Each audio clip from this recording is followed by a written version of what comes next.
আজ দুপুর 1টা নাগাদ কাঁকসা পানাগড় অঞ্চলে কাঁকসা পানাগড় বাইপাসের ওপরে কলকাতা থেকে পুরুলিয়া যাওয়া একটি লরিতে হঠাৎই আগুন লেগে যায়।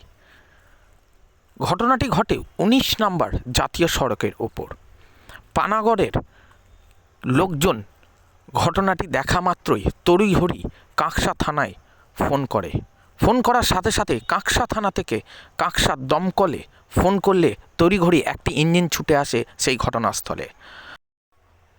ইঞ্জিনটি আগুনকে নিয়ন্ত্রণ করে কিছুক্ষণের মধ্যে। হঠাৎই আগুন লেগে যায় লরিতে। চালক ও খালাসির কোনো হতাহতর খবর নেই। চলুন দেখে নিই সেই বিশেষ মুহূর্তের কিছু চিত্র আমাদের ক্যামেরায়।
ড্রাইভার আছে আপনি?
আগুনের কারণ বলতে এই গাড়িটা কলকাতা থেকে পুরুলিয়া যাচ্ছিল। যে আমাদের যে সিলিন্ডারের যে ফাঁকা সিলিন্ডার, হ্যাঁ, এটা স্ক্র্যাপের মাল, এই মাল নিয়েও কলকাতা থেকে পুরুলিয়া যাচ্ছিল। তা অন রোড হঠাৎ আগুন লেগে যায়। আমাদের কাঁকসা থানা থেকে ফোন করে, আমরা আসি এবং আগুন নিয়ে দিই। এখন আগুন কন্ট্রোলে আছে। শর্ট সার্কিটের কারণে কি এখন প্রাথমিক অনুমান শর্ট সার্কিট। তো এখন আগুন নিয়ন্ত্রণে? এখন আগুন নিয়ন্ত্রণে। আহত কেউ? না, কোনো আহত হয়নি। ঠিক আছে, কেবিন পোর্শনটা একটু ক্ষতি হয়েছে। জিটি রোড কি জাম ছিল? জিটি রোডে জামের কথা তো বলতে পারেন। আমরা যখন এলাম তখন কোনো জাম ছিল না। আমার নাম प्रकाश पाल, ऑफिसर पानागढ़ फायर। चलते चलते लग गया। अच्छा, कारण कुछ? कारण का चल रहा था गाड़ी, खोज कर रहा था, क्या कर रहा था हम देखा नहीं। यहाँ पे चढ़ा तो देख रहे हैं धुआं फेंकने लगा गाड़ी। पूरा जल गया? कितना बजे लगा आग? अभी 10 साढ़े 10 बजे। 10:30 बजे। अंदर कितना आदमी थे आप लोग? अकेले थे। हाँ? अकेले थे। अकेले थे? कोई चोट आहत होत नहीं ना हुआ? ना। आपका नाम? कृष्णा।